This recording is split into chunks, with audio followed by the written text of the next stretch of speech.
A chuva fina e gelada batia contra o para-brisa da velha carreta Scania, criando um ritmo hipnótico que acompanhava o ronco grave e constante do motor a diesel. Eram 3h42 da manhã em uma estrada solitária do interior. Aquele tipo de escuridão que parece engolir os faróis e fazer o mundo desaparecer além do acostamento. Elias mantinha as mãos firmes no volante de couro gasto. Seus dedos, calejados por 5 décadas de trabalho pesado, seguravam a direção não com força, mas com a familiaridade de quem segura a mão de uma velha esposa. Ele não estava com pressa. A carga, peças de precisão para maquinário agrícola, estava bem presa. O tanque estava cheio, e a garrafa térmica ao seu lado ainda tinha café quente o suficiente para mais 200 quilômetros. Mas a paz da cabine, aquele santuário de isolamento que todo caminhoneiro aprende a amar, foi quebrada pelo brilho repentino e agressivo no espelho retrovisor. Luzes azuis e vermelhas explodiram na escuridão, refletindo no asfalto molhado como fogos de artifício silenciosos. O som da sirene veio logo depois, um uivo curto e autoritário que cortou o barulho da chuva. Elias suspirou. Não um suspiro de medo, mas de cansaço. Ele olhou para o velocímetro. O ponteiro marcava exatamente 79 km por hora. Ele estava a 1 quilômetro abaixo do limite permitido. As luzes traseiras da carreta estavam funcionando, ele havia verificado na última parada. O caminhão, embora antigo, era mantido com uma precisão cirúrgica. Elias cuidava daquele motor melhor do que cuidava da própria saúde. Ele ligou a seta para a direita. O clique-claque do relé soando alto na cabine silenciosa, e começou a reduzir as marchas suavemente. A carreta obedeceu, pesada e dócil, encostando no cascalho úmido do acostamento. O ar comprimido dos freios escapou com um silvo longo, como se o veículo também estivesse exausto. Elias puxou o freio de estacionamento, desligou o rádio que tocava uma moda de viola antiga em volume baixo e acendeu a luz interna da cabine. Ele sabia o protocolo. Mãos visíveis sobre o volante, sem movimentos bruscos, sem dar motivos.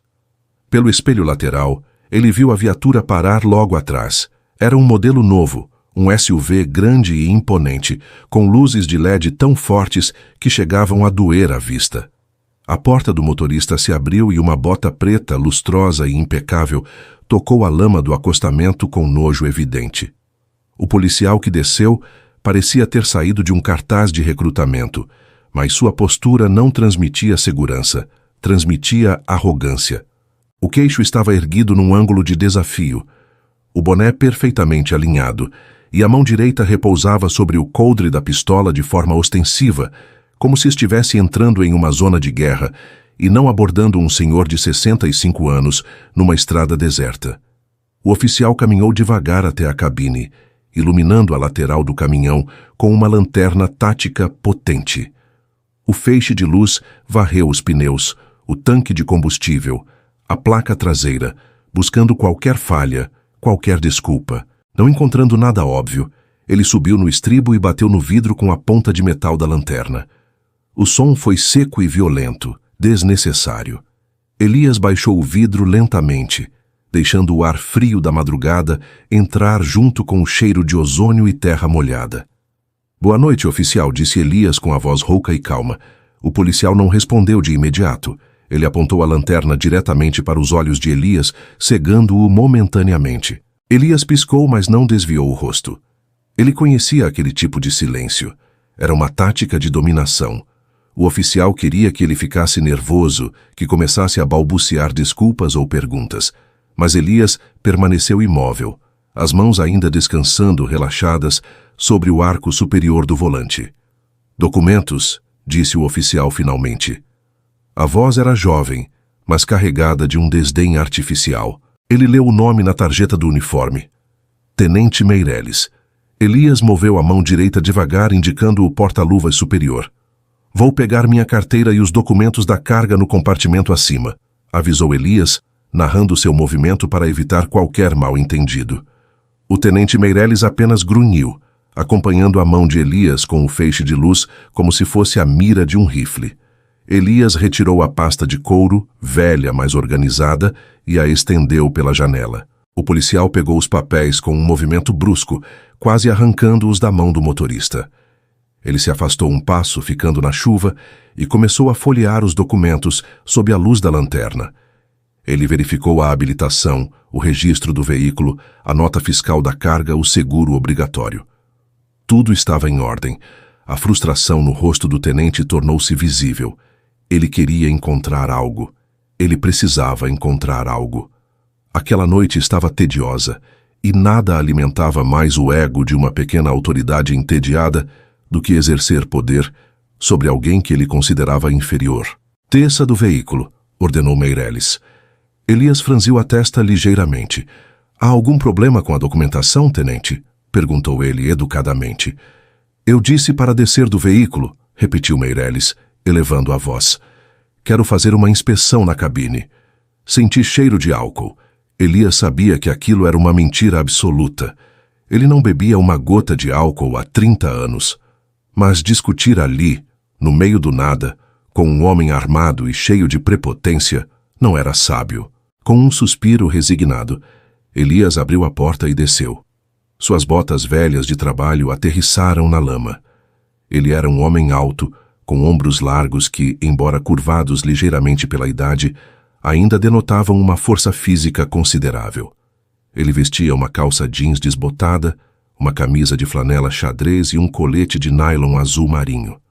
Mãos no capô. Pernas abertas, gritou Meireles, como se estivesse prendendo um fugitivo perigoso. Elias obedeceu. Sentiu a água fria da chuva ensopar seus ombros e escorrer pelo pescoço. O tenente fez uma revista pessoal agressiva, batendo nas pernas e nas costelas de Elias com força desnecessária. Depois, empurrou Elias para o lado e subiu na cabine. O motorista observou parado na chuva enquanto o policial revirava seu pequeno mundo. Meireles abriu o porta-luvas, jogou mapas e canetas no chão. Levantou o colchão da cama atrás dos bancos, desarrumando os lençóis perfeitamente dobrados. Abriu a pequena geladeira de viagem e tirou as garrafas de água, jogando-as no banco do carona. Era uma violação. Não era uma busca por provas, era uma busca por humilhação. O tenente queria ver a reação de Elias, queria ver a raiva, o desespero, mas Elias continuava parado lá fora, com a água pingando da aba do seu boné, observando tudo com olhos que pareciam feitos de pedra cinza. Meireles desceu da cabine, visivelmente irritado por não ter encontrado nem uma garrafa de cerveja, nem uma pílula de rebite, nem uma arma ilegal. Nada. A cabine era limpa, organizada e legal. "O senhor está transportando o quê?" perguntou o tenente, limpando as mãos na calça como se tivesse tocado em lixo. "Componentes hidráulicos para tratores", respondeu Elias. "Tudo com nota, selo de imposto e rastreamento via satélite." "Abra o baú", comandou Meireles.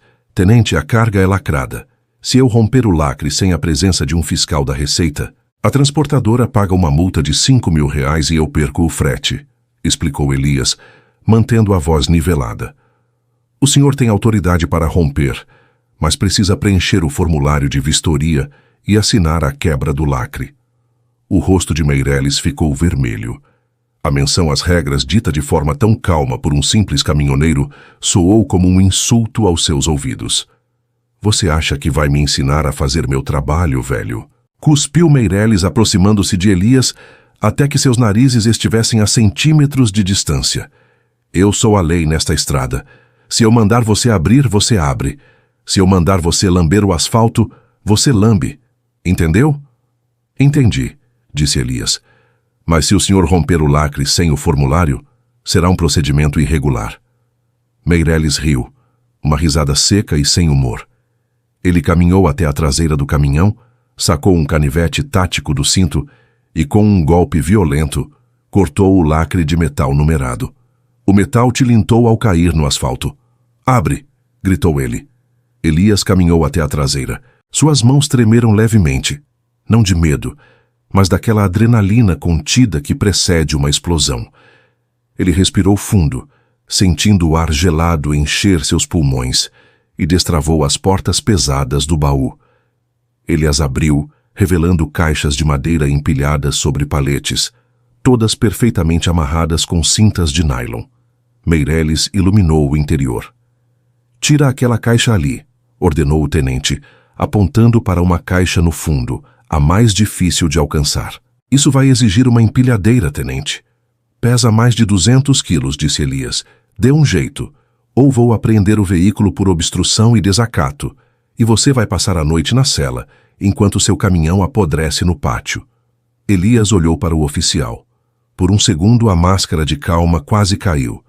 O maxilar de Elias travou com tanta força que um músculo saltou em sua bochecha.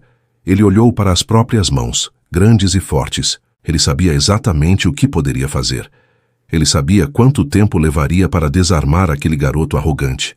3 segundos, talvez 4, por causa da chuva escorregadia. Mas ele não fez nada.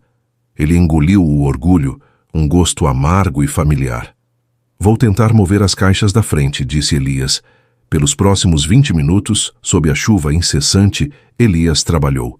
Ele soltou as cintas, arrastou caixas pesadas, usando uma alavanca de metal e a força bruta de suas costas doloridas.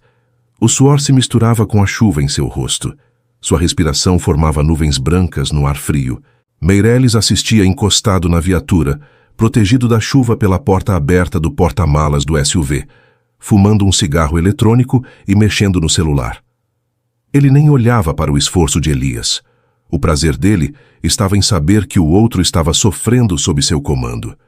Quando Elias finalmente conseguiu abrir espaço e abrir a caixa indicada, usando um pé de cabra, Meireles se aproximou. Ele olhou para dentro.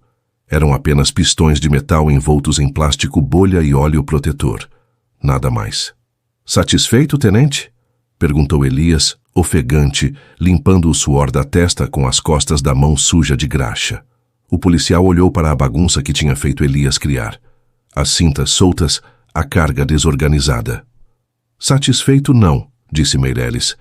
Essa carga está mal acondicionada agora. Do jeito que está, oferece risco à segurança viária. Vou ter que reter o veículo até que tudo seja reembalado e certificado novamente. Isso vai levar 2 dias, disse Elias, sentindo o sangue ferver. Eu tenho prazo de entrega para amanhã às 8 da manhã.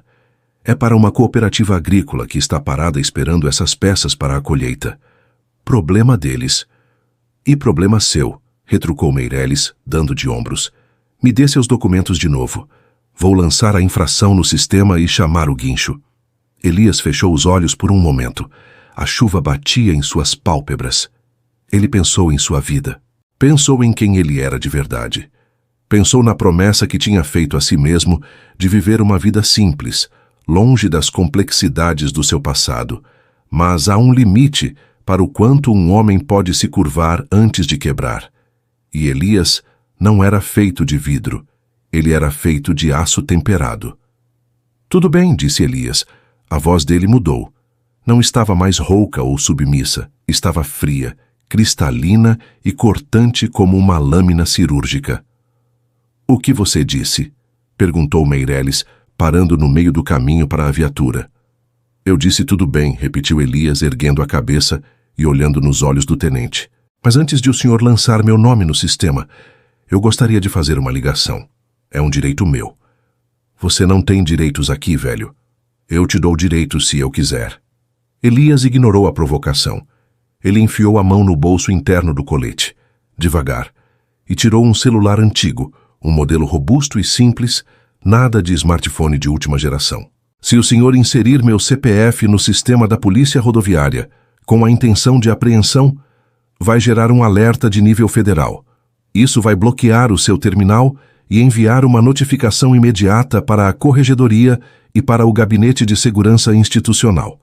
Estou tentando evitar que o senhor acabe com a sua carreira por causa de uma noite ruim, tenente. Meireles parou e olhou para Elias. Por um momento, a dúvida passou pelos olhos do policial. A postura do velho caminhoneiro havia mudado. Ele não parecia mais um trabalhador cansado. Ele estava ereto, os ombros quadrados, a energia emanando dele era densa, pesada. Mas a arrogância de Meireles era maior que seu instinto de sobrevivência. Ele soltou uma gargalhada alta. Nível federal? Você? Um caminhoneiro sujo de graxa no meio do nada? Você assiste muitos filmes, vovô. Me dá esse documento aqui. Meireles arrancou a CNH da mão de Elias novamente e caminhou até a viatura. Ele se sentou no banco do motorista, deixando a porta aberta para que Elias pudesse ouvir. Ele digitou o número do documento no computador de bordo. Vamos ver quem é o grande agente secreto. Elias Andrade Fontes, disse Meireles, digitando cada letra com escárnio. Elias permaneceu imóvel na chuva, olhando para a viatura. Ele contou mentalmente. 1, 2, 3. De repente, o som de um bip agudo e contínuo veio de dentro da viatura. Não era o bip comum de confirmação de dados. Era um alarme. A luz azul da tela do computador de bordo mudou subitamente para um vermelho intenso, pulsante, iluminando o rosto do tenente Meireles com uma cor de emergência. O policial parou de rir. Ele bateu na tecla Enter várias vezes, tentando limpar a tela, mas o sistema estava travado. Uma mensagem piscava em letras garrafais no monitor.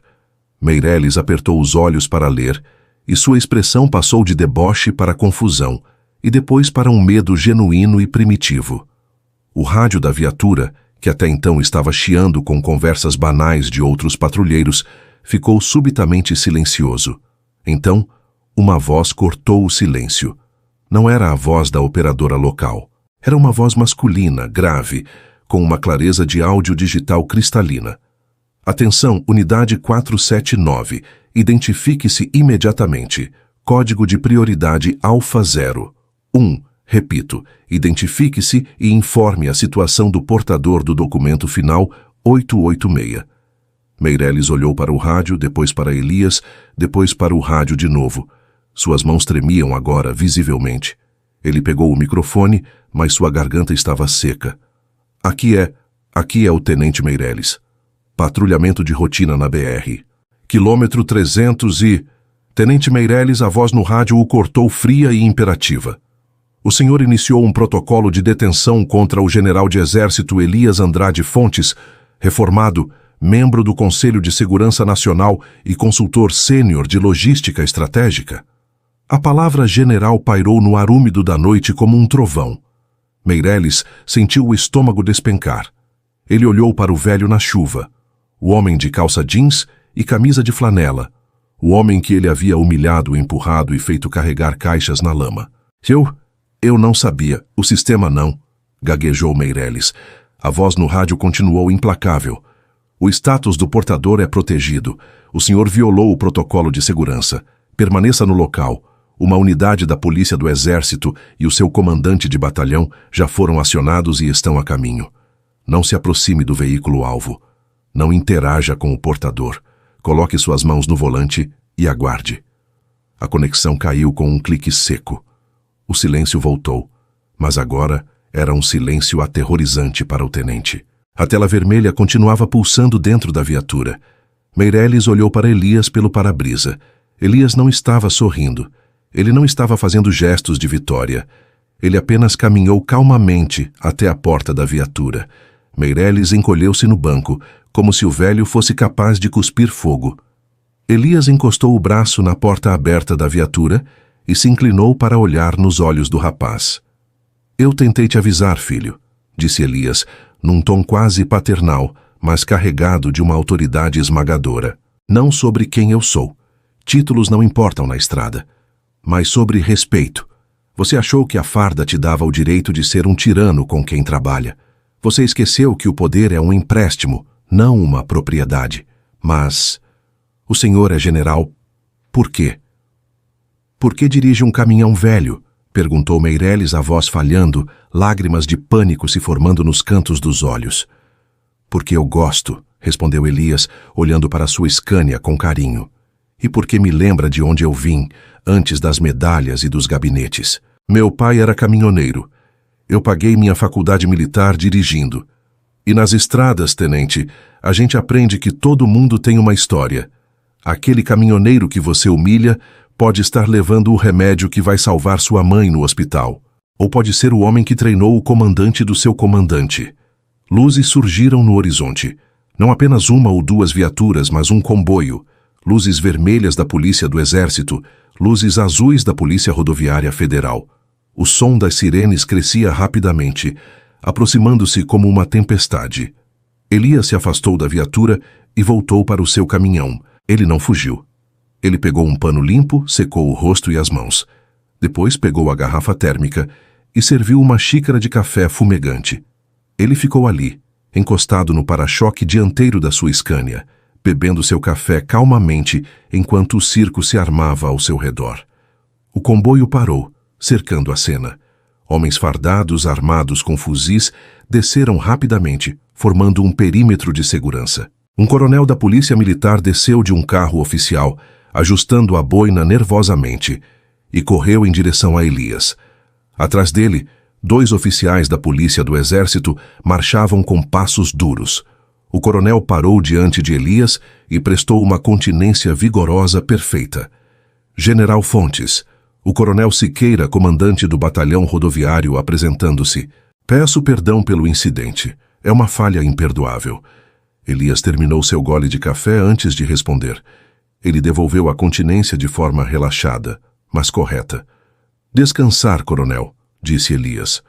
O coronel baixou a mão, mas continuou rígido. Ele olhou para a viatura onde Meireles estava paralisado, pálido como um fantasma. O tenente será afastado imediatamente, general.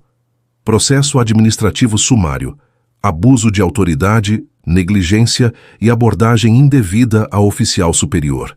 Ele nunca mais vestirá uma farda. Elias olhou para Meireles, que agora chorava abertamente dentro da viatura, vendo sua carreira e sua vida desmoronarem em tempo real. Não quero vingança, coronel, disse Elias. Justiça basta. O rapaz tem o ego maior que o cérebro.